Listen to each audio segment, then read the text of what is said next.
शिवरात्रि व्रत को लेकर के ये शिवरात्रि महाव्रत बड़ा ही पुण्य को देने वाला है, चारों पुरुषार्थ को देने वाला है। धर्म में अर्थ काम मोक्ष चारों पुरुषार्थ को देने वाला है। जो व्यक्ति जिस उद्देश्य से शिवरात्रि महाव्रत को अनुष्ठान करता है तो उस व्यक्ति को, उस साधक साधिका को उसी फल की प्राप्ति हो जाती है। तो उसी के प्रसंग में अर्बुदाचल पर्वत के ऊपर एक घटना घटी थी। उसी को लेकर के दो जो चार पहर होते हैं शिवरात्रि व्रत में, अर्थात पूजा होती है भगवान शिव जी की, उसमें से पहली पूजा का वर्णन कर दिया, दूसरी पूजा का प्रसंग चल रहा था। तो किस प्रकार से दूसरी पूजा उससे व्याधि की भिल्ल नामक गुरुद्रोह नामक जो भील था, निषाद था, उसकी पूजा हो गई और भगवान शिव जी ने उसकी पूजा को स्वीकार कर लिया। उसी की प्रसंग को लेकर कहते हैं यहाँ पर कि पहली जी पूजा जिस प्रकार से एक मृगी को मारने के लिए उसने की था, आता मृत्यु को मारने के लिए उसने जैसे ही धनुष के ऊपर बाण चढ़ाया, उसी काल में उसके अंग से जल गिर गया और अंग से ही उसके बिलपत्र टूट करके शिव जी के ऊपर गिर गई। इससे भगवान शिव जी प्रसन्न हो गए, उसके आधे पापों को अथवा बहुत से पापों को नष्ट कर दिया और उससे मृगी को छोड़ दिया। उसने सत्य वचन को लेकर के विश्वास कर लिया। तो इस प्रकार से भी उसके बहुत से पाप निवृत्त हो गए। उसी काल में दूसरे पहर जब चालू हुआ, याम चालू हुआ, तो दूसरी मृगी भी अपने अरे छोटी बहन को खोजने के लिए आई और जल पीने के लिए आई। तो उस जैसी जल पीने लगी उसी काल में उसको मालूम पड़ गया तो कोई जानवर आया है। तो देखा कि मृगी आई हुई है। तो मृगी को देख करके पुनः उससे भिल्ल ने धनुष के ऊपर बाण रखा। तो जैसे ही बाण चलाने की कोशिश करने लगा उसी काल में उसके अंग के हिले। तो अंग के हिलने मात्र से ही उसका जो जल का पात्र था, ऐसा पात्र होगा कि जिसके स्पर्श करने से थोड़े हल्ले मात्र से जल गिर जाए। नहीं तो जैसी जो कभी कभी जो पतली गगरी की जैसा है, जिसका गला बहुत पतला होता है, पेट बहुत मोटा होता है, ऐसे पात्र में जल डालेंगे रखेंगे तो गिरने वाला बिल्कुल भी नहीं है। अथवा ढक्कन लगा हो तो अभी गिरने वाला नहीं है। किंतु ऐसा पात्र होगा जो थोड़े से हिलने मात्र से गिर जाए, खुला होगा पूरा। अथवा तो उसने ऐसा वहीं पर जंगल में जा कर के पत्ते तोड़े होंगे, तो पत्ते तोड़ करके कोई ऐसा पात्र बना लिया होगा, दोने का पात्र बना लिया होगा, उसी को लेकर के चढ़ गया होगा। क्योंकि जंगल में जाएगा व्यक्ति, एक अलग से पात्र लेके जाएगा तो वजन तो वो आधा उसी का हो गया, और उधर से लेकर के आएगा वो वजन कहाँ लेकर के आएगा। उसने हो सकता है जंगल में ही पत्ते तोड़े होंगे, पत्ते में तोड़ करके जल रख लिया। अब वो पत्ता वाला जो जल रहा होगा तो तुरंत ही हिलने मात्र से गिर जाता होगा। इसी हेतु से उसका पूजा जल गिर जाने से शिव जी के ऊपर गिर जाता था। यदि शिव जी के ऊपर नहीं गिरता तब भी पूजा नहीं होती। तो कहते हैं शिव जी के ऊपर गिर जाता था और बेलपत्र भी प्रारब्ध के अधीन होकर के वो शिव जी के ऊपर गिर जाती थी। तो दूसरी बार भी उसको जैसे मृगी को मारने के लिए प्रवृत्त हुआ, उसी काल में वह मृगी को निमित्त बना करके जैसे ही मार रहा था, धनुष के ऊपर जैसे ही बाण रखा तो बाण रखते मात्र ही शरीर के हल जाने से जल गिर गया और बिल्वपत्र भी टूट करके शिव जी के ऊपर गिर गया। तो भगवान शिव जी की दूसरे पहर की यानी याम की पूजा हो गई। तो भगवान शिव जी और प्रसन्न हो गए। अब प्रसन्न हो गए तो जैसे ही उसके जल गिरने से, बिलपत्र टूटने से थोड़ी खुरखुर की आवाज़ सुन करके मृगी ने देखा कौन मेरे ऊपर हमला करने आया। तो हमला को देख करके देखा कोई शेर तो नहीं आ गया, क्योंकि उस काल में शेर भी रहते थे, अभी भी रहते होंगे।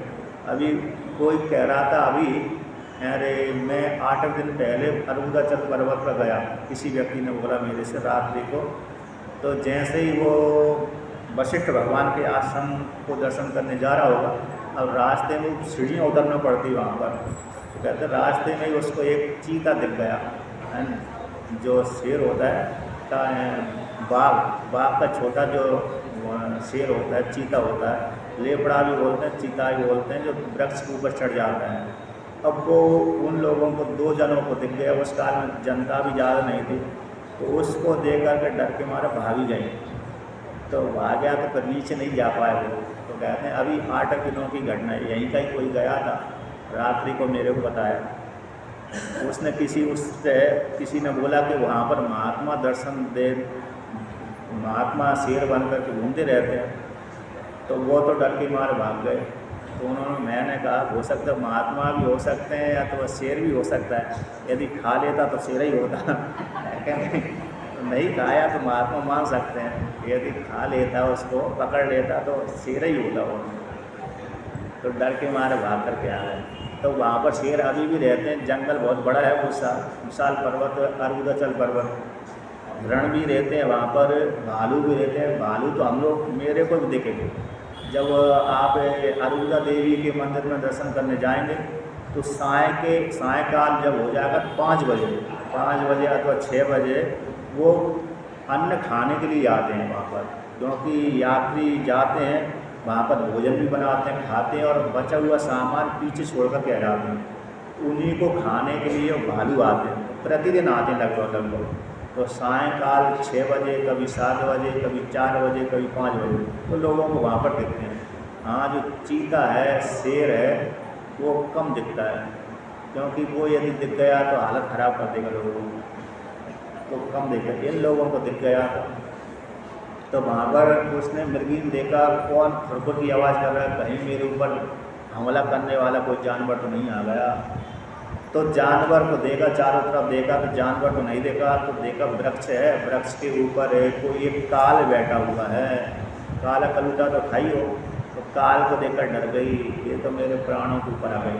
तो उसको देख कर के पूछा, हे व्याध, क्योंकि ये भ्रष्ट थे, अगर किसी जन्म में कोई ब्राह्मण अथवा मनुष्य योनि में प्राप्त हुए होंगे, लेकिन ऐसा कार्य कर दिया जिसके कारण सीधा पश्चिम योनि की उनको प्राप्ति हो गई, और लेकिन संयोगवश उनकी बुद्धि नष्ट नहीं हुई, मनुष्य योनि वाली जो बुद्धि थी वो नष्ट नहीं हुई।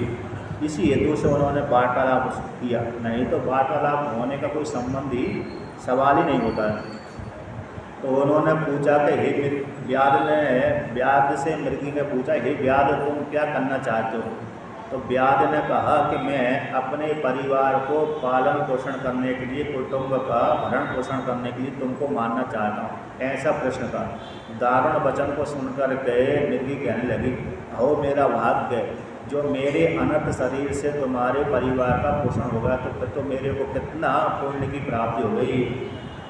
कहते हैं जो व्यक्ति उपकार करता है तो उपकार करने वाले व्यक्ति को इतना पुण्य होता है कि सैकड़ों वर्षों में भी उसके पुण्यों का वर्णन नहीं कर सकते। इसलिए मैं अपने शरीर से तुम्हारे परिवार का पालन पोषण करूँगी, इसलिए मेरे को महान पुण्य फल की प्राप्ति होगी, इसमें कोई संशय नहीं है।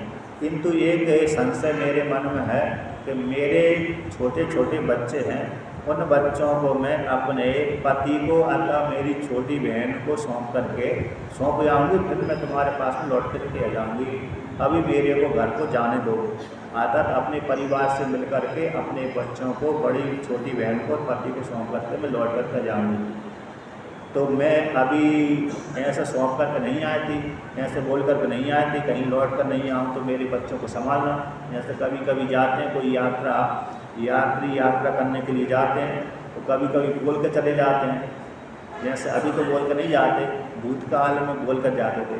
वो जानते थे भूतकाल में अरे व्यक्ति 6-6 महीना, 7-7 महीना, 1-1 साल लग जाते थे यात्रा करते करते, तीर्थ यात्रा। तो कभी हो सकता रास्ते में अरे चले जाते थे, कभी दर्शन करके लौट के आते थे, तब चले जाते थे। तो उनको ये ऐसा अंदाज़ लगा रहता था कि हो सकता है हम मर जाएं, इसी हेतु से पहले से ही सतर्क होकर के अपने बच्चों को, पुत्र आदि को, पत्नी आदि को, पति आदि को दूसरे को सौंप कर चले जाते थे। तो तुम देखना, यदि हम लौट कर के नहीं आए तो हमारे बच्चों को तुम संभाल लेना। तो पहले के लोग अब बोल करके जाते थे, अभी तो अरे तुरंत गए, तुरंत लौट करके आए, गाड़ी से गए, गाड़ी से लौट करके आए, कोई भरोसा नहीं, तुरंत ही आ जाते हैं, इसलिए बोलने की ज़रूरत नहीं पड़ती। तो इसने भी कहा कि मैं बोल करके नहीं आई, कहीं लौट करके नहीं आए, तो तुम मेरे बच्चों को संभाल लेना। तो इसलिए तुम अभी मेरे को जाने दो, घर में मेरे छोटे छोटे बच्चे हैं, उनको सौंप करके, पति को सौंप करके, बहन को सौंप करके लौट करके आ जाऊँगी, अभी जाने दो। ऐसा मृगी ने व्याध से कहा। तो व्याध भी उस मृगी की वाणी को सुनकर के कहते हैं कि एक मृगी तो बोल करके चली गई, शपथ खाकर चली गई, झूठी थी वो, अभी तक लौट करके नहीं आई, उसी प्रकार से तुम भी जा रही हो। तो ऐसा व्याध ने कहा। तो व्याध की वाणी को सुनकर के मृगी पुनः शपथ कहती है, सुनो व्याध प्रवक्ष्यामि न गच्छेयम पुनर्यदि वाचा विचलितो यस्तु सुकृतम तेन हारितम। मृगी कहती है व्याध से, अरे उपदेश वर्ग के आख्यान है। आख्यान मतलब कैसा है, इसको पालन करने की योग्य है। हर व्यक्ति को इस उपदेश को सुन करके अपने जीवन में पालन करना चाहिए। कहते हैं वाचा विचलितम यस्तु, जो व्यक्ति ने एक बार वाणी किसी को दे दिया कि मैं तुम्हारा एक कार्य करूँगा, फिर कह देता, फिर बाद में बोल देता मैं नहीं करूँगा, तो वाणी से विचलित हो गया वो। पहले एक बार प्रतिज्ञा कर ली, मैं तुमको इतना दान दे दूँगा, अथवा धन दे दूँगा, अथवा तुम्हारी मदद कर दूँगा, अथवा तुम्हारे साथ चलूँगा इत्यादि प्रतिज्ञा कर ली, बोल दिया, फिर मुकर गया, अरे मैंने कहाँ बोला था, दान पैसा देने की कहाँ बोला था, अथवा दान देने की कहाँ बोला था, अथवा दूसरी प्रकार से कोई लोभ को लेकर के, कोई परेशानी को लेकर के, कोई कुछ को लेकर के मुखर जाता है व्यक्ति। तो मुखर जाने से उसको पाप लगता है, क्योंकि पहले वचन नहीं देना चाहिए, यदि वचन दिया तो उसको पालन करना चाहिए। श्रुति उसको कहती है सत्यम वद धर्मम चर। ये श्रुति वाक्य है, तैत्तिरीय उपनिषद का वाक्य है, सत्यम वद धर्मम चर, सत्य बोलना चाहिए, धर्म का आचरण करना चाहिए। इसी श्रुति को मनु महाराज कहते हैं। इसी श्रुति का अनुवाद है मनुस्मृति में, सत्यम ब्रूयाद प्रियम ब्रूयाद, न सत्यम प्रियम ब्रूयाद, न अमृतम प्रियम ब्रूयाद, ऐसा धर्म सनातना। सत्य बोलना चाहिए, प्रिय बोलना चाहिए, ऐसा भी सत्य नहीं बोलना चाहिए दूसरे को खराब लगे। दूसरे को खराब कैसा, कोई व्यक्ति अंधा है, काणा है, लंगड़ा है, लूढ़ा है, तो बोले हे लंगड़ा इधर आ जा, हे काणा इधर आ जा। यदि भी सत्य तो है, लंगड़ा है, विकलांग है, लेकिन डायरेक्ट सीधा सीधा बोल दिया तो खराब लगने वाला है। ऐसा भी सत्य नहीं बोलना चाहिए। कहते ऐसा भी झूठ नहीं बोलना, ऐसा भी चापलूसी नहीं करना चाहिए, स्पष्ट रूप से झूठा हो। जैसे किसी को अपना प्रयोजन सिद्ध करने के लिए बड़ा चढ़ा करके बोल देते हैं तो वो चापलूसी हो जाती है। तो चापलूसी भी ज़्यादा नहीं करना चाहिए, ज़्यादा झूठ नहीं बोलना चाहिए। प्रिय तो लग रहा है, हाँ आप बहुत अच्छे हैं, बहुत अच्छे हैं। जैसे किसी व्यक्ति को दुष्ट है, बहुत खराब है, अब उसको बोलते तुम तो सद्गुणी हो, सज्जन हो, इत्यादि हो, तो वो स्पष्ट रूप से झूठा ही है वो। यद्यपि शास्त्र में प्रशंसा की गई है, शास्त्र में अतिशयोक्ति आती है बड़ा चढ़ा करके बोलने की। जैसे भगवान को विषय में बोलते हैं कि भगवान जब आते हैं तो उनके शरीर से करोड़ों करोड़ों प्रकाश निकलता है, जिस जगह पे स्थान पे आते हैं। यदि वहाँ पर करोड़ों करोड़ों प्रकाश भगवान का निकल जाए तो कोई देख ही नहीं पाएगा भगवान को कि भगवान है अथवा नहीं है। एक सूर्य का प्रकाश हमारे सामने आ जाए तो हालत खराब कर देगा वो सूर्य का प्रकाश। यद्यपि सूर्य भगवान का प्रकाश तो कर्कश होता है, भगवान का प्रकाश कर्कश नहीं होता, सौम्य होता है। किंतु करोड़ों करोड़ों के जैसे सौम्य प्रकाश भी यदि निकलेगा तब भी नहीं दिखेगा। क्यों नहीं दिखेगा? जैसे हमारे सामने लौकिक उदाहरण आता है, जो ट्रक की लाइट होती है, ट्रक की लाइट है अथवा बस की लाइट है अथवा अन्य यंत्र की लाइट है, इतनी भयंकर तेज होती, कर्कश तो नहीं होती, वो कर्कश जलाने वाली तो नहीं होती, किंतु इतनी भयंकर तेज होती है कि हमारी आँखें कुछ काम ही नहीं करती। इसलिए ऐसे शरीर से किंतु शास्त्र में वर्णन आता है कि करोड़ों करोड़ों सूर्य भगवान का सूर्य के सदृश प्रकाश निकल रहा था। मतलब एक अतिशय युक्ति हो जाती है, प्रशंसा के लिए वर्णन किया गया। एक महात्मा नर्मदा किनारे मंडल जिले के ऊपर, अरे एक शिवानंद आश्रम में छपरी गांव में, वहाँ पर वो महात्मा रहता था। कुछ महीने के लिए रहा होगा, 2-4 महीने के लिए, लेकिन पूर्व जन्म का उसका संस्कार था, पढ़ा लिखा ज़्यादा नहीं था, ध्यान लगाने की उसमें योग्यता थी पूर्व जन्म के संस्कार से। अब वो बैठता था, ध्यान लगाता था। उसके पास में एक महात्मा कृपा करने के लिए आता था। तो एक बार उसके शरीर के ऊपर सर्प चढ़ गया, पूरे शरीर को लपेट लिया, किंतु डरा नहीं, थोड़ा भय तो लगता था सर्प चढ़ जाए। लेकिन एक बार फिर उसके सामने चढ़ करके सामने ऐसा मुख करके देख लिया, बैठ गया, फिर भी उसको भयभीत तो हो गया, अब क्या करे, भागे कि ना भागे। अब शरीर के ऊपर चढ़ गया और सामने मुख कर लिया उसने। एक बार चढ़ा, दो बार चढ़ा, उसने डर गया ज़्यादा, कहा कि यदि तुम परेशान करोगे तो फिर मैं यहाँ से भाग जाऊँगा। उस दिन से उस सर्प ने तो दर्शन नहीं दिया उसको, चढ़ा नहीं। किंतु फिर कुछ दिन के बाद, 2-4 दिन के बाद एक महात्मा ने उसको दर्शन दिए। और महात्मा जब दर्शन देने के लिए आया तो उस महात्मा के शरीर से इतना प्रकाश निकल रहा था, वो देख कर हक्का बक्का रह गया, कुछ बोल ही नहीं पाया। उसके पास में एक मोबाइल था, उसने मात्र फोटो अकेला खींच पाया। उसके प्रकाश को देख कर के, शरीर के सौम्य रूप को देख कर के एक क्या हो गया अचानक, उसको विश्वास नहीं था कि भगवान महात्मा भी कोई दर्शन दे देगा मेरे को, तो विश्वास नहीं था। और अचानक सामने आ गया और उससे महात्मा के तेज के आगे उसकी वाणी निकल ही नहीं पाई। अब जब 1 मिनट, 2 मिनट, 3 मिनट कुछ नहीं बोला उसने, तो महात्मा पर अदृश्य हो गया। मात्र उसने 3-4 फोटो खींच पाए। वो फोटो मेरे पास नहीं थे, कहीं कहीं दूसरी जगह हो चुके हैं। तो शरीर, महात्मा का पूरा शरीर से प्रकाश ही प्रकाश निकल रहा था, चेहरा है कि नहीं है वो दिख ही नहीं रहा था उसका, इतना शरीर से प्रकाश निकल रहा था।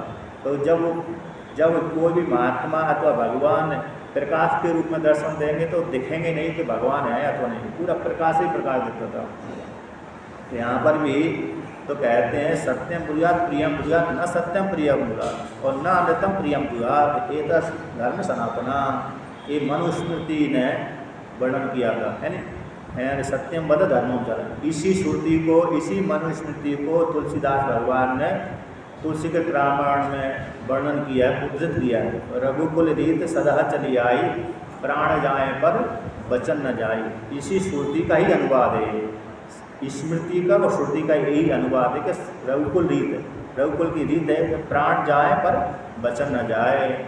तो यही है कि यदि जिस किसी ने वाणी प्रतिज्ञा कर ली और फिर उससे मुकर गया, तो जो मुकर जाने से जो दोष है उसको लगता है भाई दोष मेरे को लगे, यदि मैं लौट करके न आऊँ।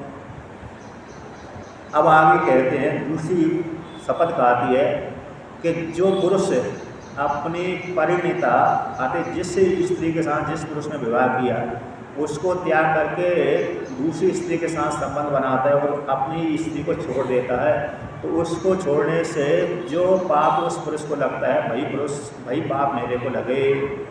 अब जो व्यक्ति वेद के धर्म का उल्लंघन करता है, उल्लंघन करने से, मर्यादा का त्याग करने से जो पाप उस व्यक्ति को लगता है, वही पाप मेरे को लगे। और जो विष्णु भगवान की तो भक्ति करता है किंतु शिव जी की निंदा करता है, उसको जो पाप लगता है ऐसे पुरुष को, वही पाप मेरे को लगे। और जो व्यक्ति, जो पुत्र है, जिस दिन माता मरी है, पिता मरा है, उसके दादा दादी मरे हैं, उस दिन जैसे आज मरे, आज उसका दिन हो गया, 6 दिन हो गया, पिंडदान करने का दिन हो गया, उस दिन वो पिंडदान नहीं करता, आता तो अपने पितरों के निमित्त अरे ब्राह्मणों को भोजन नहीं कराता, पिंडदान नहीं करता। तो नहीं करने से, ब्राह्मणों को भोजन न कराने से अथवा पिंडदान न करने से जो पाप उसको लगता है, वही पाप मेरे को लगा यदि मैं लौट करके ना आऊँ। तो इससे सिद्ध होता है कि जिस दिन हमारे माता पिता मरे हैं, है ना, भूतकाल में मरे हैं, तो मर गए हैं, उस दिन उसी तिथि को, तारीख को नहीं, तिथि को लेकर के, क्योंकि तारीख का कोई मतलब नहीं, तारीख थी नहीं उस काल में, तिथि चलती थी। तो जिस तिथि को हमारे माता पिता मरे हुए हैं, उसी तिथि को ब्राह्मणों को भोजन करा देना चाहिए। अथवा ब्राह्मणों को नहीं करा सकते हैं तो अपने माता पिता के उद्देश्य करके उतना दान निकाल करके किसी मंदिर में दे देना चाहिए अथवा गौशाला में दे देना चाहिए। यहाँ तो गौशाला उपलब्ध है, तो गौशाला में जा करके गाय खिला देना चाहिए उस तिथि को, जिस दिन मरे हैं माता और पिता। और साल में एक बार तो निश्चित रूप से, अभी पितृपक्ष आने वाला है अश्विन मास में, उस दिन तो पितृपक्ष में तो निश्चित रूप से उस तिथि को अपने माता पिता को उद्देश्य करके, पितरों को उद्देश्य करके निश्चित रूप से 3 ब्राह्मणों को अथवा 11 ब्राह्मणों को अथवा 5 ब्राह्मणों को निश्चित रूप से भोजन करा और पिंडदान दें। और जिसे 1 महीने में जो आता है, 1 महीने की तिथि में, उस दिन अपने पितरों को निमित्त बना करके अन्न निकाल लें, और अन्न निकाल करके मंदिर में, आश्रम में, गौशाला में दान कर दें। घर में यदि ब्राह्मण को नहीं बुला सकते तो वहाँ पर दान कर सकते हैं। अब जिसके पास में ये सामर्थ्य नहीं है, ब्राह्मण को बुलाएंगे तो दक्षिणा भी देना पड़ेगी, है कि नहीं। मंदिर में दे दिया तो कोई समस्या नहीं है, गाय को खिला दिया कोई समस्या नहीं, किंतु ब्राह्मण को घर में बुलाएंगे तो फिर उसको तो दक्षिणा देना पड़ेगी। बिना दक्षिणा के तो फिर वो पुण्य नहीं प्राप्त होगा, न्याय है, नियम है। तो वहाँ पर शास्त्र में विकल्प दिया है, जिसके पास में संपत्ति नहीं है, ब्राह्मणों को खिलाने की योग्यता नहीं है, ऐसा व्यक्ति जंगल में जाए और जंगल में जा कर के घास काट के लाए, स्वयं ही अपने हाथ से घास काट कर लाए और घास काट करके ला करके गायों को खिला दे। तो जो व्यक्ति पिंडदान करने से, भंडारा करने से घर में जो पुण्य मिलता था व्यक्ति को, पिंडदान करने से जो पुण्य मिलता था, वही पिंडदान के बराबर फल उसको गाय को भोजन करा करके मिल जाता है। ऐसा शास्त्र ने वर्णन किया उसके लिए, जिसके पास में घर में कोई संपत्ति है नहीं, ऐसा व्यक्ति जंगल में जाए, अपने हाथ से घास काटे और घास काट करके लाए और 2 बजे अथवा 3 बजे कुतुब योग में, जिसको कुतुब योग संज्ञा दी गई है, यानी सूर्य भगवान ढलने के लिए हो जाए, मध्याह्न से अस्ताचल को जाने लगे, उस काल में गाय को चारा खिला दे। तो चारा खिला देने मात्र से ही उसको, उसके ऊपर पितर प्रसन्न हो जाता है, उसका पिंडदान हो जाता है। इस शास्त्र में वहाँ पर वर्णन किया गया है और तो बहुत ही उत्तम सरल उपाय है। ये उपाय तो हर व्यक्ति कर सकता है। और जिस व्यक्ति को प्रतिदिन यानी पिंडदान करना है, यानी ब्राह्मणों को नहीं खिला सकते तो गायों को खिला सकते हैं। जैसे यहाँ पर प्रातःकाल गायों को भोजन कराते हैं, उसी प्रकार से जो पितरों को निमित्त बना करके सायंकाल 2 बजे 3 बजे भी चारा खिला सकते हैं। तो पिंडदान को करने का फल उनको प्राप्त हो जाएगा गाय को चारा खिलाने से। इसलिए तो कहते हैं पितरों का जिस दिन पितरों का दिन होता है, अर्थात जिस दिन मरे हैं उस दिन यदि वो पुत्र यदि नहीं करता, 6 दिन को नहीं करता है, उसका दिन शून्य चला जाता है, तो उसको शून्य चले जाने से जो पाप लगता है वो पाप मेरे को लगे यदि मैं लौट करके नहीं आऊँ। तो इस प्रकार से इतनी प्रतिज्ञा कर ली, तो इतनी प्रतिज्ञा कर लेने से वह उसको विश्वास हो गया। क्यों विश्वास हो गया? कि 2 पूजा उसकी हो गई, 2 बार शिव जी के ऊपर जल चढ़ पाया था अचानक, इस हेतु से उसके पाप निवृत्त हो गए। तो पाप निवृत्त हो जाने के कारण उसका ठीक है विश्वास भी हो गया। पुण्य आत्मा व्यक्ति को विश्वास हो जाता, पाप आत्मा व्यक्ति को विश्वास कभी भी नहीं होता। जो पाप आत्मा होते हैं दूसरे की वाणी पर कभी विश्वास नहीं करते हो, और वो चाहते हैं कि दूसरा व्यक्ति मेरे ऊपर विश्वास करे। वो पापी व्यक्ति कहता, जैसे झूठ बोलने वाला व्यक्ति आपने देखा होगा, सुना होगा, झूठ बोलने वाला दूसरे से झूठ बोलता, किंतु भाई झूठ बोलने वाला व्यक्ति दूसरे से अपेक्षा करता है कि मेरे से झूठ सत्य बोले। वो दूसरे से अपेक्षा करता है किंतु स्वयं दूसरे से झूठ बोलता है। तो इसलिए जो पापात्मा होता है वह दूसरे के ऊपर विश्वास नहीं कर पाता, पुण्य आत्मा विश्वास करता है। इसको विश्वास हो गया, क्यों हो गया?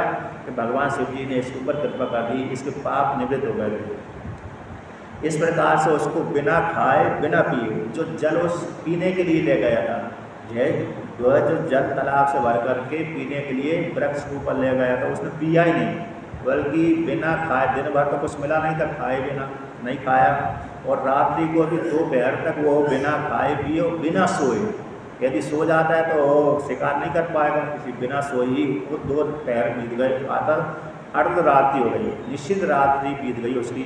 अब निश्चित रात्रि के पश्चात तीसरा याम चालू हो गया। तो इसके पश्चात कहते हैं वो दूसरी मिर्गी जल पी करके प्रसन्न होकर के अपने घर को चली गई। उसी काल जब तीसरा याम चालू हो गया तो वो उसका जो पति था यानी मृग था अपनी, तो कहते वो भी देखा कि मेरी मिर्गी नहीं आई, पहली पत्नी नहीं आई, दूसरी पत्नी नहीं आई, तो इधर उधर से जा रही होगी, तो वह भी मिल गए अपनी पत्नियों को खोजने के लिए और जल पीने के लिए। वो तीसरे आयाम में, तीसरे पहर में अर्धरात्रि को वो भी आया। तो जैसे ही वो मार्ग को खोजते आया, तो उसी समय वो जैसे जल पीने लगा, तो जल की आवाज़ को सुन करके, रास्ते की आवाज़ को सुन करके व्याध ने देखा कोई तीसरा जानवर आ रहा है। उसको देख करके व्याध ने जैसे ही देखा कि एक मृग, हृष्टपुष्ट मृग आ रहा है, उसको देख करके बड़ा प्रसन्न हो गया कि हाँ ये तो हिरनियों से ज़्यादा मोटा तगड़ा था। हिरनियाँ तो पतली रही, किंतु जो मृग है बड़ा हृष्टपुष्ट है।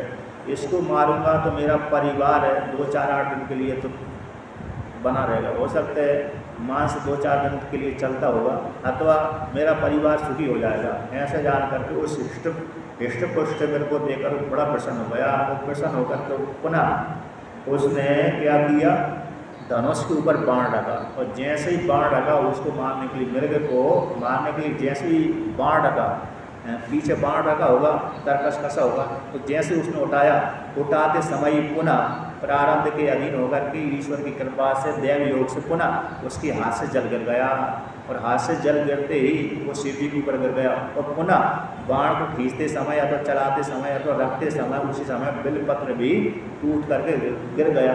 क्यों गिरा? क्योंकि बसंत ऋतु चल रही थी, पतझड़ का समय था, और पतझड़ का समय होने के कारण थोड़े से स्पर्श से ही पत्ते गिर जाते हैं। यदि पतझड़ का समय नहीं होता तो बहुत मेहनत करना पड़ती है, तब वो पत्ते टूट कर गिरते हैं। इस प्रकार से प्रारब्ध के अधीन होकर के कहते हैं तत्प्रारब्ध वसात तुजा पतितानी शिवोपरि, प्रारब्ध के अधीन होकर के शिव जी के ऊपर जल और बिलपत्र गिर गए, और जैसे गिरे उसी समय तीसरे याम की उसकी पूजा हो गई, और भगवान शिव जी ने स्वीकार कर लिया। अब जैसी पूजा हो गई, भगवान शिव जी ने उसके ऊपर कृपालुता दिखला दी, अर्थात उसके ऊपर दया दिखला दी। इसके पश्चात जैसे ही जल नीचे गिरा, तो जल ऊपर से जब नीचे गिरेगा पत्तों के ऊपर, क्योंकि उस काल में पतझड़ थी, तो पतझड़ के ऊपर है, सूखे पत्तों के ऊपर जैसे ऊपर से कुछ वस्तु गिरेगी, चाहे पत्ता गिरे, चाहे कीड़े मकोड़े गिरे, चाहे जल गिरे, चाहे दूसरे पत्ता गिरे, डाली आदि गिरे, तो फुड़फुड़ की आवाज़ निश्चित रूप से आती है। तो ऐसी फुड़फुड़ की आवाज़ को सुनकर के हिरण ने देखा कहीं कोई व्यक्ति मेरे ऊपर मारने के लिए, हमला करने के लिए नहीं आ रहा, तो चारों तरफ देखने के पश्चात हिंसक जानवर तो नहीं देखा उसको, तो देखा कि आसपास तो कोई नहीं है। वृक्ष देखा, तो वृक्ष पर देखा एक काल बैठा हुआ है, तो काल को देख करके डर गया वो, और डरने के पश्चात उसने देखा कि धनुष के ऊपर बाण रखा है, मारने ही वाला है मेरे को। तो ऐसे देख करके उस हिरण ने व्याध से पूछा कि हे व्याध, तुम क्या करना चाहते हो? तो व्याध से ऐसे जैसे ही पूछा, तो व्याध ने हिरण की वाणी को सुनकर के कहा कि मैं अपने कुटुंब के भरण पोषण करने के लिए तुमको मारना चाहता हूँ। ऐसा जब व्याध ने कहा, तो व्याध की वाणी को सुनकर के हिरण बड़ा प्रसन्न हो गया। अब प्रसन्न क्या हो गया? इसीलिए प्रसन्न हो गया क्योंकि योग भ्रष्ट था वो। योग भ्रष्ट इसलिए था कि क्योंकि जानता था ये शरीर किसी कर्म के कारण हमको मृग योनि प्राप्त हो गई, अब ये हमको मार देगा तो वो मृग योनि से हमको छुटकारा प्राप्त हो जाएगा, इसलिए प्रसन्न हो गया। हिरण्या भी इसीलिए प्रसन्न हुई थी, नहीं तो कोई भी जानवर, कोई भी मनुष्य ऐसा नहीं चाहता कि कोई मेरे को मार दे। पंचदशी में एक श्लोक आता है, नियम आत्मा परानंदा पर प्रेमास्पदम यदा माना भूयम इति भूयासम माना भुवन इति भूयासम इति प्रेमात्म इच्छते। यह जो आत्मा है हमारी पर प्रेमास्पद है। आत्मा कहती है माना भूवम इति भूयासम, मैं ना रहूं ऐसी बात नहीं है, अर्थात मैं हमेशा बना रहूं। हर व्यक्ति अपनी आत्मा से सबसे ज़्यादा प्रेम करता है। कोई भी स्त्री अथवा पुरुष हो, बच्चा हो, बालिका हो, अपने से भिन्न दूसरे से प्रेम नहीं करते। कहते दूसरे से प्रेम करते हो तो स्वार्थ से करते हैं। हम हर व्यक्ति अपने से ही अपने आप को प्रेम करता है, अपने से ज़्यादा किसी दूसरे से प्रेम नहीं करता। अपने प्राणों की रक्षा करने के लिए अपने हाथ को भी कटा देता है वो। आपने देखा होगा, जिस किसी के हाथ में अथवा पैर में ऐसा रोग हो जाए जो नहीं कटाएंगे तो उसका पूरे शरीर में फैल जाएगा इन्फेक्शन, तो मजबूरी में अपने जीवित रहने के लिए, बचने के लिए अपने हाथ को भी कटा देता है, पैर को भी कटा देता है, अन्य अंगों को भी कटा देता है। वो कहता है कि मेरे को बचा लो, किसी भी प्रकार से बचा लो, मेरी सारी संपत्ति ले लो, मेरे अंग को काट दो, लेकिन मेरे को बचा लो। तो यदि अपने से प्रेम नहीं करता तो संपत्ति को नष्ट होने नहीं देता, अपने अंग को भी नहीं त्यागता, किंतु अपने से वो प्रेम करता है तो इसलिए अपने अंग को भी कटवा देता है। तो पत्नी पुत्र आदि तो दूर के विषय हो गए, पत्नी है, पुत्र है, माता है, बंधु, ये तो बहुत दूर के विषय हो गए, क्योंकि वो जानते हैं ये तो मेरे से भिन्न है। इसलिए वो उनसे ज़्यादा प्रेम नहीं करता, बल्कि अपने से ही प्रेम करता, अपने अंगों से भी ज़्यादा प्रेम नहीं कर पाता, अपने प्राण से ज़्यादा प्रेम करता है। क्योंकि प्राण निकल गए तो फिर कुछ नहीं बचता। तो उसने देखा कि मेरा जो शरीर है तो योग भ्रष्ट था, इसलिए जानता था ये शरीर अनंत का हेतु है। बड़ा प्रसन्न हो गया। धन्यो हम पुष्टिमान अद्य भवतृप्तिर्भविष्यति यस्याङ्गं नोपकारार्थं तस्यं सर्वं प्रदापृतम्। आपने बृहदारण्यक उपनिषद पढ़ा होगा, सुना होगा। वहाँ पर एक आख्यायिका आता है पति पत्नी को लेकर के, याज्ञवल्क्य को लेकर के और मैत्रेयी को लेकर के। मैत्रेयी ने अपने पति से पूछा, तुम जिस पद की प्राप्ति के लिए, जिस दर्शन को जानने के लिए, जिस तत्व को जानने के लिए जंगल में जा रहे हैं, मुझको छोड़ करके जा रहे हैं, दोनों पत्नियों को छोड़कर जा रहे हैं, क्या मैं उस धन को और धन का बंटवारा करके तुम जंगल में जा रहे हैं, क्या उस तत्व को मैं इस धन से प्राप्त कर सकती हूँ, जान सकती हूँ कि नहीं जान सकती? उन्होंने कहा नहीं जान सकती। उन्होंने कहा कि वो आत्मा के विषय में वर्णन किया था, न पत्यु कामाय पति प्रिय भवती आत्मनस्तु कामाय पति प्रिय भवती। इस वाक्य के द्वारा कि कभी भी पति अपने, ना तो पत्नी अपने पति से प्रेम करती है और ना ही पति अपनी पत्नी से प्रेम करता है। तो कैसे लोक में देखा जाता है कि बहुत अपनी स्त्रियां कहती हैं, अब मैं तो बहुत अपने पति से बहुत प्रेम करती हूँ, और पति भी कहता है मैं अपनी पत्नी से बहुत प्रेम करता हूँ। तो नहीं करते, बिल्कुल भी नहीं करते, स्वार्थ को लेकर करते हैं। क्यों करते हैं? पत्नी भी जानती है यदि मैं इससे प्रेम, इसकी आज्ञा नहीं करूँगी, इसकी पालन नहीं करूँगी तो मेरे को भोजन भी नहीं देगा, वस्त्र भी नहीं देगा, रक्षा नहीं करेगा। इसलिए पत्नी पति से प्रेम करती है, स्वार्थ को लेकर के। इसके कारण मेरे को सुख प्राप्त होगा, इस हेतु से पत्नी अपने स्वार्थ की सिद्धि के लिए पति से प्रेम करती है।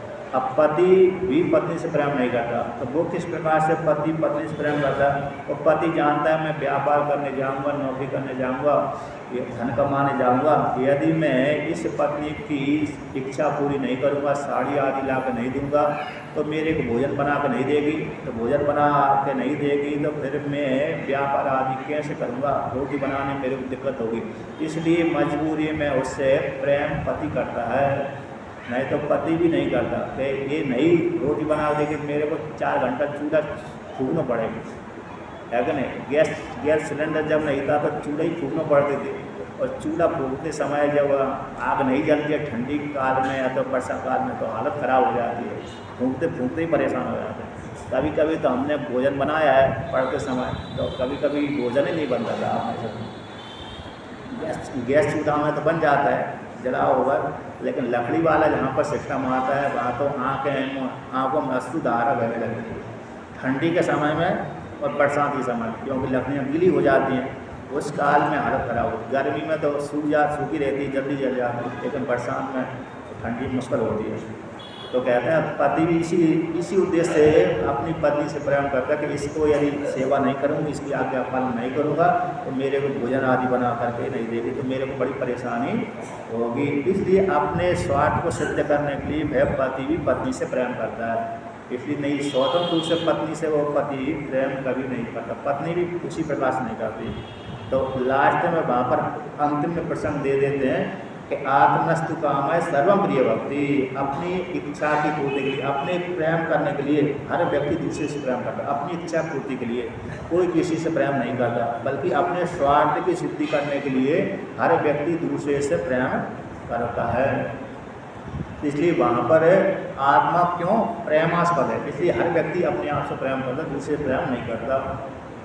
इस प्रकार से तो यहाँ पर भी इसने देखा कि शरीर से प्रेम करना चाहिए, किंतु इसको विवेक ज्ञान था, इसलिए अपने शरीर के प्रति उसकी आसक्ति नहीं थी। इसलिए कहा बहुत ही अच्छा है। जो व्यक्ति यहाँ पर कहता धन्य हो गया, मैं पुष्टिमान हो गया, आज मेरा शरीर धारण करना सफल हो गया, जो मेरे शरीर को मार करके तुम अपने परिवार को पालन पोषण करोगे तो मेरा शरीर धारण करना सफल हो गया। मेरे शरीर में इतना मांस है जिस मांस के द्वारा तुम्हारे पूरे कुटुंब का पालन पोषण हो जाएगा। 2-4 दिन तक चलेगा, है कि नहीं? 2-4 दिन तक तो वो उसका परिवार पालन पोषण हो जाएगा। तो मैं पुष्टिमान, मेरा शरीर धारण करना बड़ा सफल हो गया, इतना मैं बड़ा पुष्ट हूँ, तुम्हारी तृप्ति हो जाएगी, तुम्हारे परिवार की तृप्ति हो जाएगी। कहते जो व्यक्ति यहाँ पर मृग बोलता है, जिस व्यक्ति के पास में सामर्थ्य है, जिस स्त्री पुरुष के पास में सामर्थ्य है, वह व्यक्ति दूसरे को उपकार नहीं करता तो उसका जीवन व्यर्थ हो जाता है, व्यर्थ ही चला जाता है। जिसके अंग दूसरे के उपकार करने के लिए लायक नहीं होते, उपकार नहीं कर पाते, तो ऐसे व्यक्ति का जो शरीर धारण करना अंग भी कैसे व्यर्थ हो जाते हैं। ऐसे राजा है, अब रक्षा करने वाला है ही, वो रक्षा ही नहीं करता। राजा तो बन गया लेकिन रक्षा ही नहीं करता, तो उसका राजा बनना व्यर्थ ही हो गया। ऐसे नेता बन गए, दायित्व स्वीकार कर लिया, पद भी स्वीकार कर लिया, लेकिन जनता की रक्षा करते नहीं है, आतंकवादी को आने देते हैं। तो ऐसे नेताओं को, राजाओं को अथवा दुष्ट व्यक्ति, ऐसे व्यक्तियों को तो जीवन बेकार ही रहता है। योग ही सामर्थ्युक्तश्च नोपकारं करोति वै तत् सामर्थ्यम भवेत् व्यर्थम परत्रयकम भजेत्। जो सामर्थ्य वाला है, सामर्थ्य वाला होकर के भी उपकार नहीं करता, उसकी सामर्थ्य व्यर्थ चली जाती है। इस लोक में भी उसको ज़्यादा फल की प्राप्ति नहीं होती, मरने के बाद तो नरक में ही जाएगा। ऐसा अरे मृग ने कहा, उसका सामर्थ्य तो व्यर्थ चली गई, क्योंकि सामर्थ्य वाला होकर उसने रक्षा नहीं करी, और रक्षा नहीं करी तो फिर वो सामर्थ्य व्यर्थ ही चली गई। भगवान श्री कृष्ण ने अर्जुन को यही व्यंग्य का बाण मारे थे, यदि तुम युद्ध नहीं करोगे तो तुम्हारी सामर्थ्य तो व्यर्थ चली जाएगी, और दूसरे तुम्हारे जो शत्रु हैं तुमको जीवन पर्यंत तक, जब तक तुम उनके सामने रह जाओगे तो कहेंगे ए देखो देखो नपुंसक आ रहा है। यदि भी तुम वीरवान हो फिर भी तुमको देखकर कहेंगे नपुंसक आ रहा, नपुंसक आ रहा। अब तुम एक एक योद्धा को कहाँ तक मारोगे, सामान्य व्यक्ति को कहाँ से मारोगे, उनकी बात को तुमको सुनना ही पड़ेगा। अब स्त्री नहीं बोल दिया एक नपुंसक इधर आ जा, उसको थोड़ी मार सकते हैं, क्योंकि स्त्री की हत्या करना निषेध किया गया है। तो उसने बोल दिया, किसी बालिका ने बोल दिया ये नपुंसक जा रहा है, ये नपुंसक जा रहा है, अब उसके ऊपर अस्त्र शस्त्र थोड़ी उठा सकते हैं। बालक ने बोल दिया, उसके ऊपर अस्त्र शस्त्र नहीं उठा सकते। तो तुम्हारी मालूम नहीं कब तक लोग निंदा करेंगे। इससे अच्छा है या तो युद्ध करो, युद्ध में या तो तुम मर जाओ अथवा मार दो, तो दोनों प्रकार से सुख की प्राप्ति होगी। मर जाओगे तो सुख प्राप्त होगा, मार दोगे तो राज्य की प्राप्ति होगी, ख्याति की प्राप्ति होगी, अंत में मरने के बाद फिर स्वर्ग की प्राप्ति होगी। 3 प्रकार से यश मिलता है। जो युद्ध में मर जाता है तो उसको तो स्वर्ग प्राप्त होता है, जो युद्ध में दूसरे को मार देता है तो उसको यश की प्राप्ति एक प्रत्यक्ष है, धन संपत्ति राज्य की प्राप्ति दूसरा, और तीसरा मरने के बाद फिर स्वर्ग प्राप्त। 3 फल मिलते हैं। इस प्रकार से जो व्यक्ति सामर्थ्य वाला होकर के अपनी सामर्थ्य को व्यर्थ बजा देता है, उपकार नहीं करता है, तो मरने के बाद उसकी नरक की प्राप्ति होती है। अब वो कहता है कि मैं अपने बालकों को, अपनी जननी को, कहता मैं जो मेरे बालक हैं उन बालकों को मैं अपनी, उनकी जो बालकों की जो पत्नी है उन पत्नियों को सौंप, उन बालकों की जो जननी है, मेरी पत्नी है और उनकी जननी है, तो मेरे जो छोटे छोटे बालक हैं उन बालकों को मैं उनकी माता के हाथ में सौंप करके, आकर मेरी पत्नियों के हाथ में सौंप करके मैं लौट करके आ जाऊँगा, तुम अभी मेरे को जाने दो। इस प्रकार से मेरे छोटे छोटे बच्चे हैं, तो 2 उसकी पत्नी और भी रही होंगी, लेकिन 2 रहे हैं, यहाँ पर 2 का वर्णन किया कि 2 मेरी पत्नियाँ, उनके छोटे छोटे बच्चे हैं, जो मेरे बच्चे हैं, उन बच्चों को मैं उनकी माताओं के हाथ में सौंप करके तुम्हारे पास में लौट करके आ जाऊँगा, अभी मेरे को जान दो। जब इस प्रकार से मृग ने व्याध से कहा तो व्याध ने उसकी वाणी सुनकर आश्चर्य पड़ गया। जो भी हिरण आता है, जो भी हिरणी आते हैं, ऐसे ही बोलकर चला जाता है, जो भी आता है वही बोल के चला जाता, जो भी आता है तुम भी उसी प्रकार से बोल के जा रहे हो। तो व्याध कहते हैं जो जो मेरे पास में आते वे सारे तुम्हारे द्वारा ही बोलकर चले गए, और सारे कैसे वंचक हैं, ठगे हैं। वंचक यानी दूसरे के वाणी को बोलकर ठगने वाले, मीठी मीठी बातों में दूसरे को फंसा लेते हैं, तो फंसा करके ऐसा प्रलोभन देते हैं कि दूसरा व्यक्ति फंस जाता है।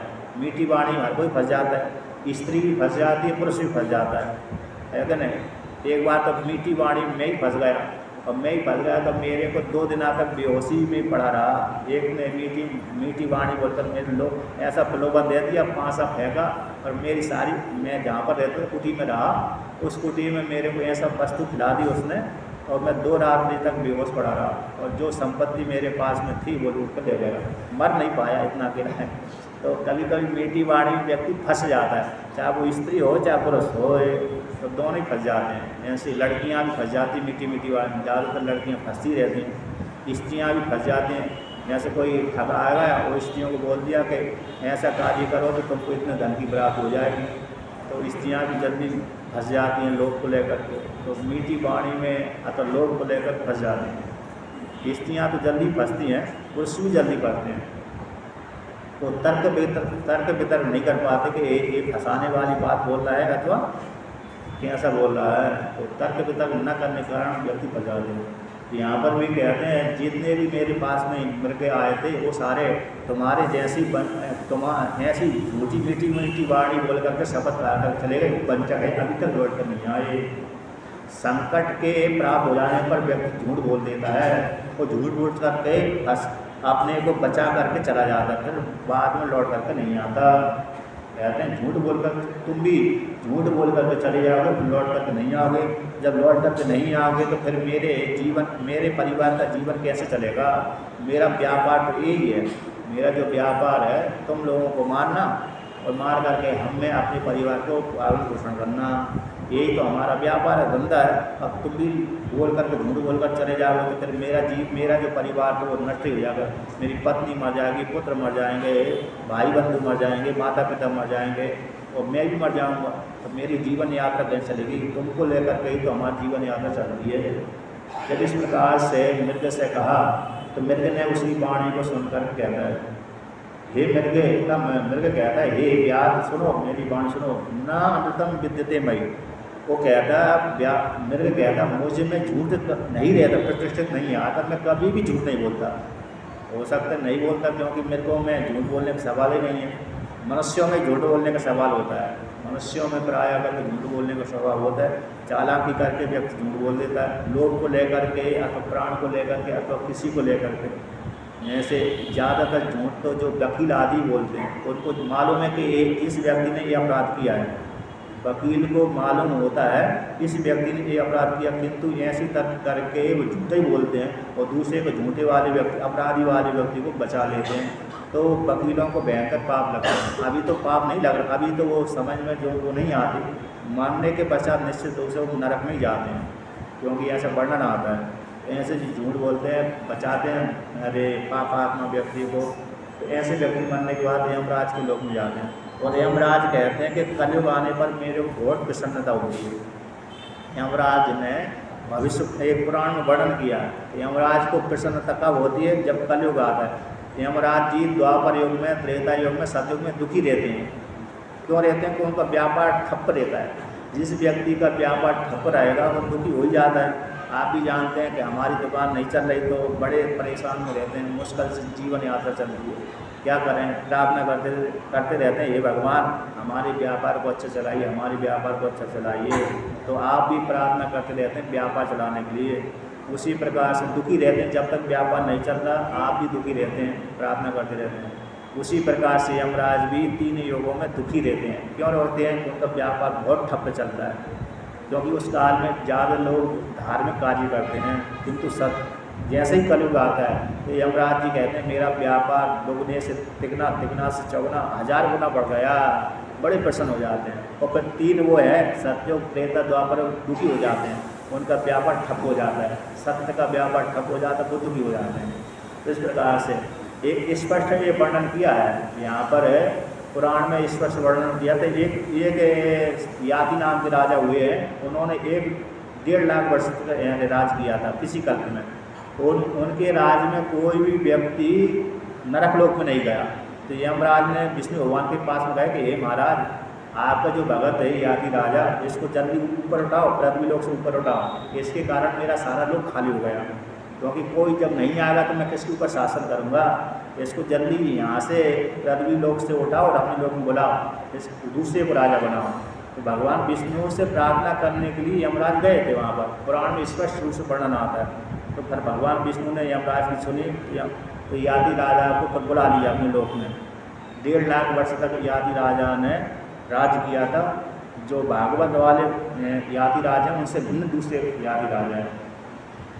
तो कहते हैं सत्य मेरे में विराजमान, कभी मैं झूठ नहीं बोलता, सत्य के द्वारा ही ब्रह्मांड टिका हुआ है। कि जिसकी वाणी जिस काल में फिसल जाती है, अपने पाप से चित हो जाती है, उसी काल में कहते तो उसके सारे पुण्य नष्ट हो जाते हैं। जो व्यक्ति ने वचन दे दिया, वचन दे करके फिर मुकर गया, तो उसी काल में उसके सारे पुण्य नष्ट हो जाते हैं। देखो भीड़, मैं तुम्हारे सामने प्रतिज्ञा करता हूँ, यदि प्रतिज्ञा करने के बाद मैं लौट कर नहीं आऊँगा तो फिर मेरे को वही पाप लगे। कि जो व्यक्ति संध्या काल में मैथुन कार्य करता है, मीन्स सायकाल की जो संध्या होती है, प्रातः काल की संध्या ब्रह्म मुहूर्त जब सूर्य उदित होता है उस काल में संध्या होती है। 1 घंटा पहले 1 घंटा बाद तक संध्या काल चलता है, और दोपहर को मध्याह्न काल में संध्या काल चलता है, और सायकाल में सूर्य भगवान अस्ताचल को जा रहे हैं उस 1 घंटा पहले और 1 घंटा लास्ट सूर्य डूबने के पश्चात, उस काल का जो समय है संध्या काल का समय होता है। उस काल में कोई स्त्री पुरुष संबंध बनाते हैं तो उनको संबंध बनाने से जो पाप लगता है वही पाप मेरे को लगे। उस शिवरात्रि के काल में जो भोजन करता है तो भोजन करने से जो पाप लगे वो मेरे को लगे। और जो झूठी गवाही देता है, झूठी गवाही देता है, वो न्यायालय के पास में जा कर के, अरे जो जहाँ पर पंच बैठे हुए हैं, तो पंच बैठे हुए तो पंचों में जा कर के बचाने के लिए, अपराधी को बचाने के लिए झूठी गवाही देता है, तो उसको जो पाप लगता है वही पाप मेरे को लगे। तो किसी जो हमने डाकुओं से बचाने के लिए, लुटेरों से बचाने के लिए अपनी संपत्ति को दूसरे घर में रख दिया, पहले रखते थे, अभी जैसे हम वर्तमान काल में अपने धन को, रुपयों को बैंक में रखते हैं, उसी प्रकार से पहले चोरों से रक्षा करने के लिए हम किसी बड़े आदमी के घर में रख देते थे, तो कभी कभी वो झूठ बोल देता था, तो जो दूसरे की धरोहर को झूठ बोल करके बचा लेता है, रख लेता है, उसको पाप जो लगता है वो पाप मेरे लगे। जो संध्या नहीं करता, गायत्री जिसने दीक्षा ली है, अथवा जिस किसी स्त्री अथवा पुरुष ने किसी से भी गुरु मंत्र ले लिया और गुरु मंत्र लेकर के फिर उस मंत्र को जाप नहीं किया तो फिर वो उसको जो पाप लगता है मेरे को लगे। जैसे कभी कभी आप शौक में किसी गुरु से दीक्षा ले लेते हैं, फिर जो दीक्षा वाला जो मंत्र है उस मंत्र को आपने वहाँ से तो गुरु आश्रम में जाकर ले आए और जेब में रख कर ले आए, और उसी जेब में रख कर के ले करके गुरु मंत्र को किसी अलमारी में रख दिया। अलमारी में रखना मतलब जप ना करना। अब वो अलमारी में रखा ही देता है, तो वो रखने से जो पाप लगता है वो पाप मेरे को लगता है। जैसे कभी किसी काल विशेष में मैं छोटा था, 5 वर्ष की अवस्था में था, अब मेरे पिताजी ने मेरे को गुरु दीक्षा दिलवा दी किसी महात्मा जी सन्यासी से। अब मैं भूल ही गया कौन सा मंत्र कहाँ था, 20 वर्ष तक उस मंत्र का जाप ही नहीं किया। अब नहीं किया तो मतलब वो दोष का तो हेतु रहा। बाद में फिर भाई ने बताया कि मैं हमको ये गुरु दीक्षा में ये मंत्र पड़ा, तब जाता। तो ऐसा नहीं करना चाहिए।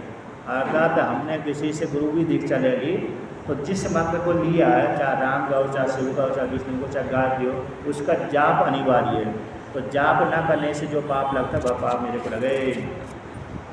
और जो शिव के भजन से रहता है, ऐसे व्यक्ति को जो पाप लगता है वो यानी जिसके मुख में शिव जी के नाम का उच्चारण नहीं होता, ऐसे उस व्यक्ति को जो पाप लगता है वो मेरे को लगे। और जो शिव जी के दिन यानी शिवरात्रि के पर्व है, शिव जी के पर्व के दिन बेलपत्र को तोड़ता है। शिव जी का जो पर्व होता है ना, तो सोमवार का निषेध किया गया है, शिवरात्रि को निषेध किया गया है, अमावस्या पूर्णिमा को निषेध किया गया है, ग्रहण के काल में सोमवती के दिन और ग्रहण हो गया, दीपावली हो गई, होलिका हो गई, ये विशेष पर्व हो गए। कुछ और तिथियाँ हुए, उन तिथियों के दिन नहीं तोड़ना चाहिए, प्रदोष काल में नहीं तोड़ना चाहिए, रात्रि को तो तोड़ने नहीं चाहिए। और जो बिना भस्म के शिव जी की पूजा करता है उसको जो पाप लगता है तो मेरे को लगे। अथवा कहते हैं बिना भस्म लगाए जो भोजन कर लेता है उसको जो पाप लगे मेरे को लगे। यदि मैं तुम्हारे पास में ना आऊँ, इतनी शपथ खाने के पश्चात उसको विश्वास हो गया तो कहा ठीक है जाओ, तो वो मिल गए। भोजन जल पी कर पुष्ट होकर के प्रसन्न होकर के चला गया। और जाकर के हिरनियाँ भी अपने आश्रम में पहुँच गई, दोनों हिरनियाँ ये भी पहुँच गए, क्योंकि वो प्रतीक्षा कर रहे थे मेरे पति अभी नहीं आए, तो पति नहीं आए तो कैसे जाऊँगी, पति को छोड़ करके बोल करके जाएंगे। इसके पश्चात जब दोनों पत्नियाँ, पति और बच्चे आपस में जब मिल गए तो आपस में एक दूसरे ने कहा कि हम लोग एक ब्याज के जाल में फंस गए थे, तो ब्याज के जाल में फंस जाने से हमने प्रतिज्ञा करके आए हैं और प्रतिज्ञा करने के कारण हमको अब जाना है। तो पहले छोटी पत्नी ने कहा कि मैं अपने पुत्रों को तुम्हारे हाथ में सौंप करके पति के और बड़ी बहन के हाथ में सौंप करके जाना चाहती हूँ, मैं प्रतिज्ञा से बंधी हुई हूँ, इसलिए मैं वहाँ पर जाऊँगी। तो मेरे आप स्वस्थ रहना, मेरे बच्चों का पालन पोषण करना, ऐसी छोटी ने कहा। तो छोटी की वाणी सुनकर कहा नहीं, तुम छोटी को कैसे जाओगी, बड़ी जाएगी, पहले बड़ी जाएगी और बड़ी जाने के पश्चात तुम यहीं रहना, मेरे बच्चों को संभालना। जैसे माद्री और कुंती में हुआ था, माद्री ने कहा कि मैं तो नहीं रहूँगी, तुम मेरे बच्चों को संभालना, फिर कुंती ने संभाला। उसी प्रकार से बड़ी कहती है कि नहीं मैं जाऊँगी, तुम यहीं रहना, तुम मेरे बच्चों को संभालना।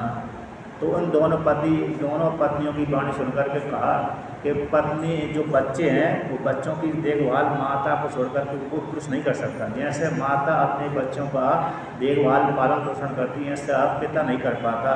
इसलिए तो मेरे रहते तुम कैसे जाओगी, इसलिए मैं जाऊँगा। तो तुम यहीं रहो, अपने बच्चों को पालन करना, मेरे बच्चों को पालन पोषण करना, मैं जाता हूँ।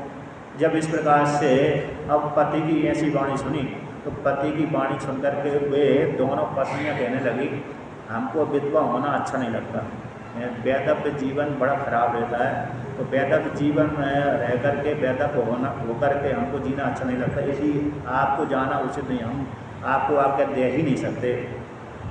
इस प्रकार से हम नहीं बोल सकते कि हमको छोड़ करके आप जाओ, आप मर जाओ तो हमको विधवा हो जाएंगे, फिर विधवा हो जाएंगे समाज हमको क्या कहेगा, इसलिए हमको वैधव्य जीवन से बहुत डर लगता है। धिक्कार है, यहाँ पर धिक्कार बोल दिया। अच्छा, एक घटना यहाँ पर आती है कि सरस्वती माता पार्वती को लेकर माता लक्ष्मी को लेकर के आती है। किसी काल विशेष में भगवान विष्णु लक्ष्मी के साथ लेटे हुए थे, शेष सैया पर लेटे होंगे या तो बैठे होंगे, जो भी हो गए। तो भगवान विष्णु को कोई पृथ्वी की घटना को लेकर के कोई हंसी आ गई।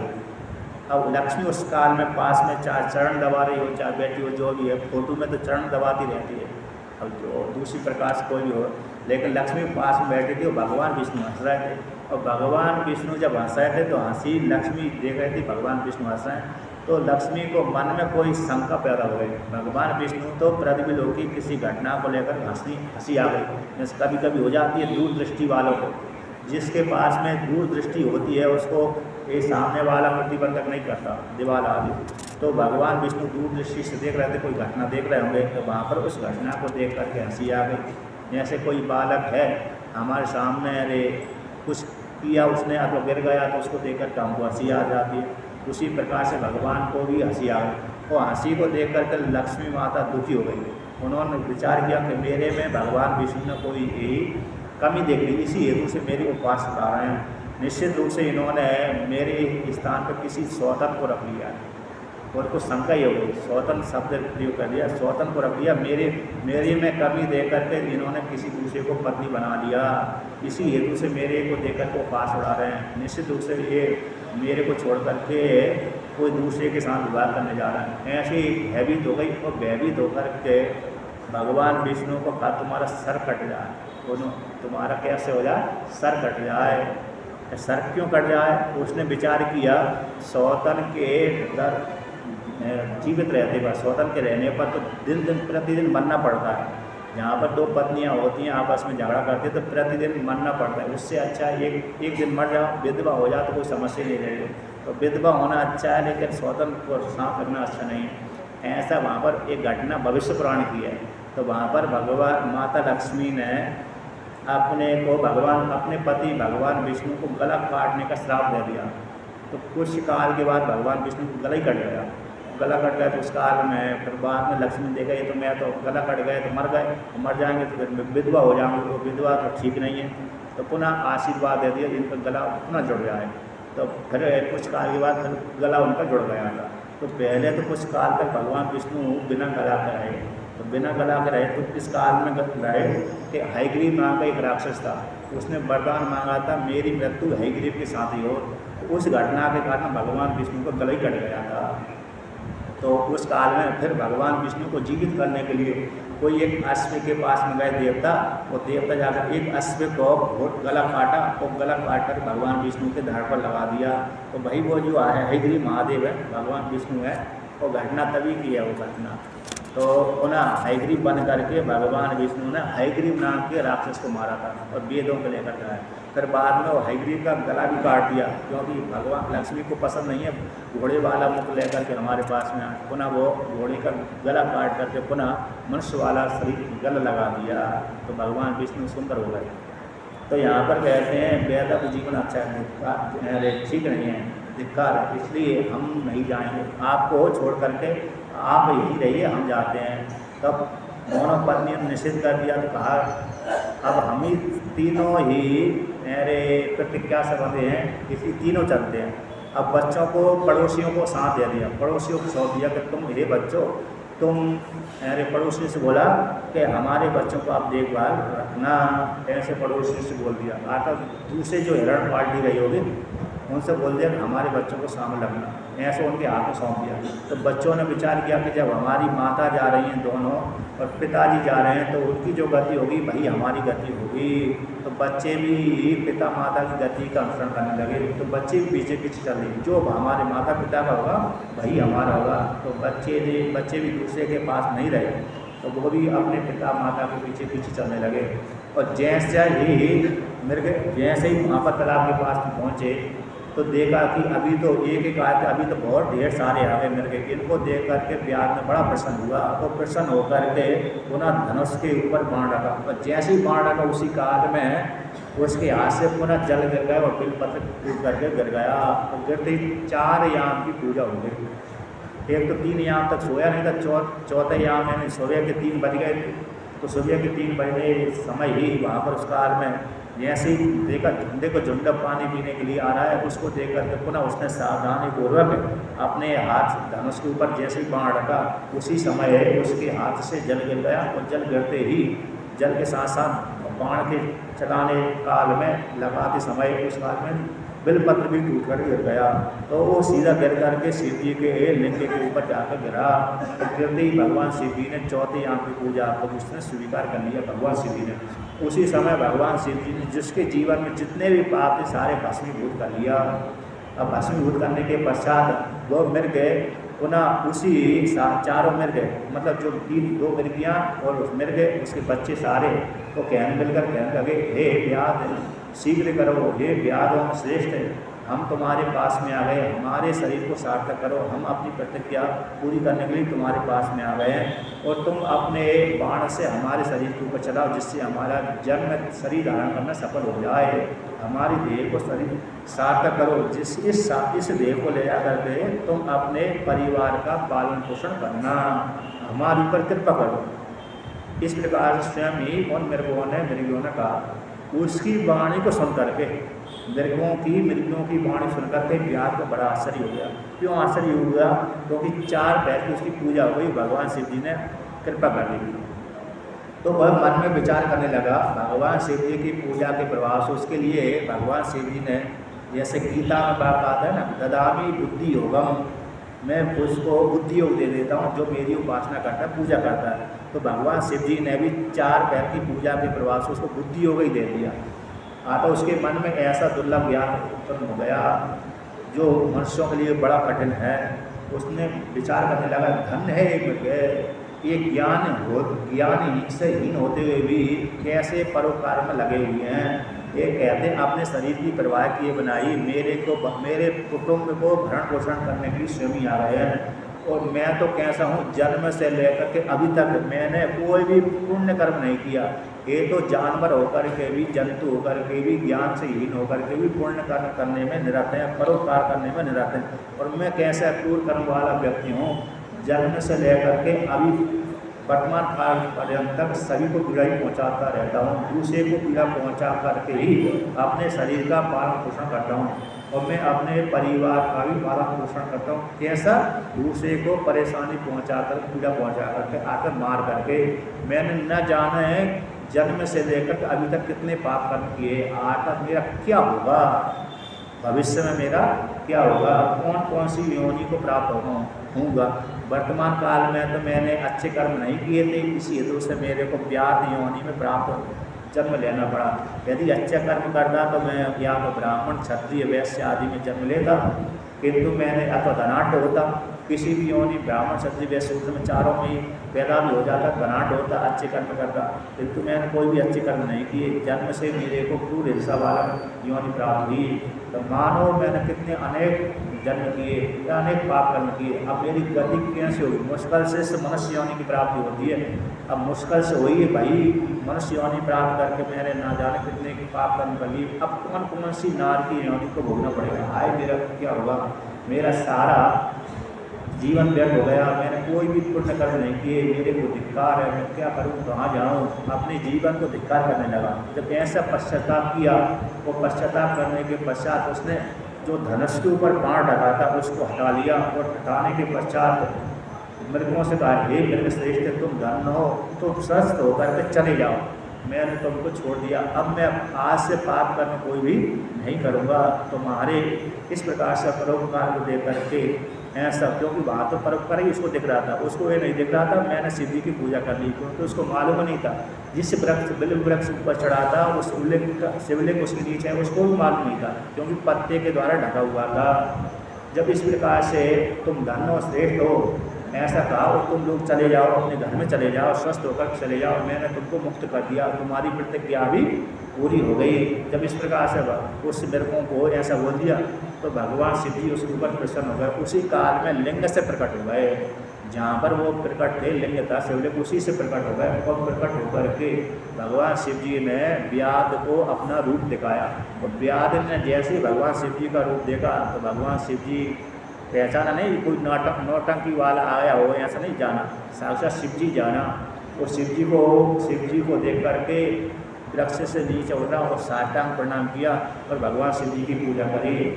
और भगवान शिव जी ने भी उसको अपने हाथ से स्पर्श किया और प्रसन्न होकर के कहा, तुम मेरे से वरदान मांगो, मैं तुम्हारे व्रत के द्वारा प्रसन्न हो गया। यदि भी उसका कोई व्रत नहीं था, अनजान व्रत बन गया, क्योंकि 4 पैर उसने पूजा कर ली अनजाने से, और चारों पैर पूजा करने के पश्चात उसने सोया भी नहीं। यदि भी भजन तो कुछ नहीं किया, उसकी रट थी कोई शिकार आए तो उसको मारूं, किंतु उसने क्या किया, सोया नहीं और पूजा हो गई। तो अनायास पूजा हो जाने से रात्रि बिना सोए व्यतीत कर देने के कारण भगवान शिव जी उसके ऊपर प्रसन्न हो गए। तो कहा, तुम मेरे से वरदान मांग लो। तो भगवान शिव जी ने स्वयं वो वरदान क्या मांगे, तो भगवान शिव जी के चरणों में गिर गया और मेरे ऊपर कृपा करिए। बाद में भगवान शिव जी ने उसके ऊपर कृपा कर दी। तो कृपा करने के पश्चात उसका नाम दे दी गुह्य। तो कहा, अभी तुम वर्तमान काल में इसी शरीर में दिव्य भोगों को भोगो। भगवान शिव जी ने उसको बता दिया, मैं तुम्हारे ऊपर प्रसन्न हूँ, तो तुम वर्तमान काल में दिव्य भोगों को भोगो, मरने के पश्चात मेरे लोक में आओ। इसके पश्चात तुम त्रेता युग में निषादों के राजा बनोगे, वहाँ पर मेरी आज्ञा से तुम्हारे घर में राम, विष्णु भगवान राम के रूप में तुम्हारे घर में आएंगे, तुमसे मित्रता करेंगे। वो मेरे भक्त हैं, तुम मेरी आशी भक्ति करते रहो और उनके साथ मित्रता करके बाद में फिर तुम मेरे लोक में आ जाना, तुम मुक्त हो जाओगे। इस प्रकार से भगवान शिव जी ने उसको वरदान दे दिया। ये नाम उसी काल में दे दिया। अब वर्तमान काल में व्याध बन करके भी सुख भोगो, भगवान की कृपा से उसको धना डाला। फिर उसने हिंसा करना बंद कर दिया, हिंसा को छोड़ दिया, और भगवान शिव जी की कृपा से उसके घर में ही धन संपत्ति सोने के मेले बन गए होंगे। फिर तो जो भगवान शिव जी दर्शन दे रहे हैं, तो गरीब रह जाए तो कहने की बात ही नहीं है, आता धनाढ़ हो गया। इसके पश्चात उसने जीते खूब सुख भोगा और पुण्यों का अर्जन किया। मरने के पश्चात स्वर्गलोक आदि में गया, शिवलोक में गया। फिर वहाँ से त्रेता युग जब आरंभ हुआ होगा, त्रेता के बाद जब राम जी पैदा हुए, उसी काल में उसका भी जन्म हुआ और निषादों का राजा बना। श्रृंगवेरपुर में उसका जन्म हुआ और निषादों का राजा कहलाए, ये नाम उस काल पड़ा। भगवान राम जी जब दंड 14 वर्ष के लिए जंगल जा रहे थे, उस काल में शिव जी की कृपा से भगवान राम जी उसके मित्र बने, और मित्रता उसी काल से चालू हुई थी। बाद में जीवन पर्यंत तक मित्र बने रहे। जब जिस काल में भगवान राम जी स्वर्गलोक में अपने लोक में जा रहे थे, उसी काल में निषाद भी उसके साथ साथ गया था। उस निषाद की बहुत 10,000 वर्ष की आयु रही। आता भगवान राम जी की जितनी बड़ी आयु थी उतनी बड़ी निषाद की थी। बीच में नहीं मरा हो, या बीच में मर जाए हो सकता है। राम जी जितने काल तक के लिए आए उतने काल तक ही वो भी था।